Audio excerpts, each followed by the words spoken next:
E o Dicas de Leitura de hoje traz uma convidada que esteve conosco durante toda a Semana Municipal do Livro Infantil, circulando pela nossa rede e que tem estado também nos trabalhos apresentados na nossa cidade. Esse período de abril em que a cidade respira literatura, Daniela Prestes, a nossa convidada de hoje, que é mãe de duas lindas crianças, que é professora formada, mestre com uma pesquisa linda em desenvolvimento humano, esteve presente como autora e contadora de histórias. Então, Daniela, muito obrigada por estar aqui conosco e hoje a gente vai bater um papo sobre essa linda experiência que é estar nas nossas unidades, pensar a literatura para as crianças, trazer as tuas narrativas, né? O que tu também produziu. Mas eu queria começar assim, lá do início. Como que a literatura entrou na vida da Daniela? Então, eu sempre gostei de ler. Desde pequenininha, quando eu não lia. Eu tenho uma lembrança, assim, eu deitada no sofá ali com uns 3, 4 anos, fazendo de conta que estava lendo com o gibi ao contrário. Assim, e eu tenho muito claro essa lembrança. Aí alguém passou por mim e disse assim, tu nem tá lendo, tá de cabeça para baixo. Aí que eu me toquei que tava de cabeça para baixo. Mas eu sempre fui encantada pela leitura. Na escola, sempre fui a chamada CDF da sala, porque eu gostava muito de ler, estudar. E eu lembro quando eu fiz o magistério, eu tinha uma professora que achava ela o máximo, assim, era a diretora da escola e era a nossa professora. E ela dizia que a leitura transformava o mundo e transformava pessoas. E que ela lia até bula de remédio. Desde então eu comecei a ler até bula de remédio. Eu lia tudo, acordava, lia o jornal antes de ir pra escola, ali com 14, 15 anos, sabe? Como eu entrei no magistério acho que 14 anos. Então eu sempre tive esse hábito de ler. Fui para a faculdade, fiz especialização, mestrado, assim, sempre muito leitora, né? E aí depois que eu tive meus filhos, eu percebia que toda hora eu comprava livro, pegava livro e eles também manuseavam livro desde pequenos. Até o último, quando eu tava ainda postando no Instagram, tem um videozinho do meu filho lendo, aprendendo a ler sozinho com 5 anos. Ele, claro que ele tinha um irmão mais velho, 3 anos, um pouquinho mais velho, né? Então ele captava as atividades da casa, mas ele juntando as letrinhas e as sílabas sozinho, assim, com um mini livrinho pequeno, assim, que a gente tinha rolando pela casa. Sempre tive muitos livros pela casa, sabe? E aquilo também me chamou a atenção, porque eu acho que é genético, ou é cultural, ou não sei se é estímulo, porque eu nunca obriguei eles a ler livros, mas sempre tive muito livro em casa. Então, assim, eles é como ter objetos a gosto, sabe? Ah, tem um livro aqui, aí ele pega e olha, tem outro livro ali, tem. Então, foi um hábito que eu criei. O meu avô, que faleceu em janeiro, há pouco tempo, ele era historiador também. Ele escreveu alguns livros em parceria com pessoas. Como ele conhecia a história da região, lá da nossa família, então os historiadores, os escritores o procuravam para contar a história. E ele acabou escrevendo narrando, não escreveu digitando, né? Porque o acesso, ele precisa ser dado, oferecido, para que a criança possa construir o gosto pela leitura. Quanto mais livros, melhor.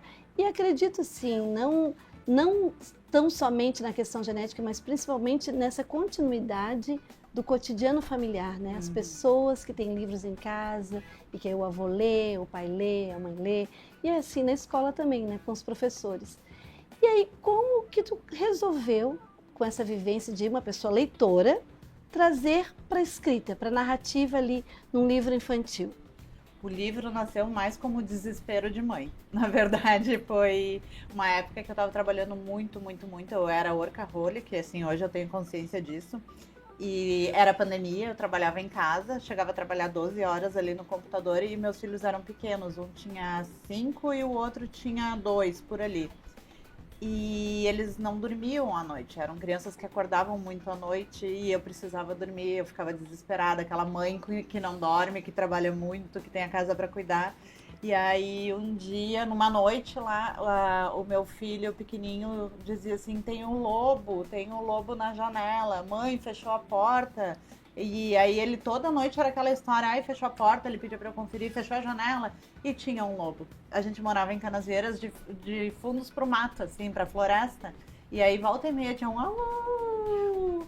Ai, meu Deus, e tem um lobo. E aí, assim, aquilo virou um medo constante lá em casa, era mais um motivo pra não dormir. E depois eu fui descobrir que é um medo comum na infância, assim, muitas crianças têm medo de lobo. E o meu filho tinha um medo de lobo comum da infância e ainda tinha um lobo lá, o Ivano lá atrás. Aí eu inventei essa história assim, meio que preciso dormir. Aí eu inventei a história ali, deitada com ele na cama, e ele de novo. Aí eu contei de novo. Aí de novo, contei de novo. Eu acho que naquela noite eu contei umas 7 vezes a mesma história. E ele memorizou até a sequência que aparece aqui, os animais. E aí no outro dia ele pediu, na outra noite ele pediu de novo, aí ele pediu de novo, todo dia ele pediu a mesma história, a história do lobo. E eu memorizei. Aí passou. Nisso eu criei outras histórias na pandemia, que vão virar livros também, para eles comerem mais verduras, porque era pandemia, precisava se alimentar bem. Então, assim, eu usava os enredos do cotidiano para criar histórias para eles. 2 anos depois disso, eu estava numa crise existencial, assim, fui até buscar ajuda terapêutica e tal, e veio uma mensagem, assim, um insight, que eu deveria escrever livros infantis, que essa era a minha missão de vida. E aí, lembrei, ó, lembrei. Naquela noite, eu tava fazendo um livrinho, eu tinha que fazer uma carta para a primeira noite de pijama do meu filho. Ele tava com 7 anos no primeiro ano, e aí a minha missão era escrever uma carta. Eu não escrevi a carta, eu fiz um livro. Ficou tão bonitinho, com folha ofício ali, A4, eu fiz, colei fotinho, escrevi e tal. E aí eu escrevi um livro. Enquanto eu tava escrevendo o livro para ele, da noite do pijama, veio essa mensagem, que eu deveria escrever livros infantis, porque era a minha missão de vida. E aí eu, nossa, que forte, levei pra terapia. E isso foi 11/11 de 2022. E aí comecei a produzir o livro. Em 2023 lancei esse que foi o primeiro livro, O Lobo Mau que Queria Ser Bom, que foi daquela história que eu usei para dormir. E assim, durou muito tempo essa história, né? Daniela, então assim, que riqueza, né? Que lindo saber de como surgiu essa história. Porque nós acompanhamos agora a tua estada, né, a tua participação na Semana Municipal do Livro Infantil em diferentes unidades, mas ali no NEM Clair, onde foi montado todo um circuito, tu elaborou um circuito para que as crianças pudessem participar, ouvir a história. E outra coisa que me chama a atenção, veste os personagens, né? Então assim, tem os personagens, tem o circuito, pensa no movimento, traz a narrativa, a literatura. Fala um pouco sobre isso, porque ele vai além do que está posto aqui na tua escrita. Foi uma experiência bem legal nas escolas, assim, porque os meus filhos estudaram nas escolas municipais, na Clair, na Doralice. Eu fiz um mestrado visitando várias escolas municipais do continente, do norte da ilha, do sul da ilha, ali de Santo Antônio. Então, assim, foi um prazer voltar para a escola, porque eu também vim de escola pública de outra região, mas os meus filhos estudaram até o primeiro ano ali nas escolas públicas e eu voltei trazendo as histórias para as crianças de onde tudo isso aqui nasceu. E o labirinto foi bem legal também, a outra ideia que eu tenho na madrugada. Eu, ansiosa com o lançamento do livro, eu estava fazendo um evento e eu pensava assim, mas dá para aproveitar mais disso aqui, né? Essa história, além do livro, o que mais que podia ser? Aí fiquei pensando assim, como seria para as crianças entrarem na floresta? Porque eu não tinha condições de fazer uma floresta. Mas aí eu pensei, e se eu fizesse um labirinto? Nisso tudo mirabolando. E de madrugada aqui no celular, procurando no Google lugares que poderiam fazer o labirinto. Porque a ovelhinha, ela entra sozinha na floresta. Ela desobedece as regras da fazenda, pula a cerca e vai para a floresta. E a floresta, para mim, é um labirinto, porque não sabe se vira para a direita, se vira para a esquerda, se vai para lá. E quanto mais escura, mais ela andava na floresta, mais escura ela ficava. Eu pensava, meu Deus, se eu botar as crianças num labirinto, elas vão ter essa sensação. Sabe, eu não vou levar elas para uma floresta e deixar solta, mas num labirinto, elas vão ter essa sensação que a ovelhinha teve. E agora? Eu vou para frente, eu vou para trás, e me perdi, viram para onde? Então eu pensei, vou criar um labirinto. E aí, olha como eu tenho sorte. Nessa de ficar procurando, eu mandei para mais de 70 lugares no Brasil para ver quem construiria um labirinto, não achei. E aí, naquela semana, apareceu para mim no Instagram um casal, uma família argentina que estava em Florianópolis naquela semana que iam fazer artes. Eles são pintores de rua, pintam paredes, pinturas livres. Aí fiz contato com eles, gostei, a gente entrou em afinidade ali, foram para dentro da minha casa, pintaram aquele labirinto na minha sala, enorme, montamos na garagem do prédio, ficou lindíssimo. E as crianças, quando entram, fazem uau, porque ele é todo, tem uma pintura natural, assim, que envolve, tem uns bichinhos, uns personagens. Então, assim, foi bem gostoso. Agora eu tenho um labirinto para compartilhar com a rede municipal de ensino. E ele traz um pouco da história e ele possibilita várias outras vivências, sabe? Porque quando eu pensei assim, a criança, né, que ela sai sozinha, ela foge da fazenda, ela desobedece a regra, é um ponto negativo. Mas o ponto positivo é que ela é ousada, ela vai além, né? Ela extrapola limites, então tem o ponto de vista. Para algumas crianças, extrapolar o limite é bom, para outras, botar o limite é bom. Então, o labirinto é a mesma coisa. Tem algumas crianças, por exemplo, que têm medo de soltar a mão do pai, da mãe ou da professora para ir no banheiro. Só vai no banheiro se for com a professora. O labirinto vai instigar ela a ir adiante, porque tem bichinho, tem borboletinha, tem cachoeira. Então, isso vai despertar uma curiosidade e ela vai superando obstáculos. Então, para essa criança é bom.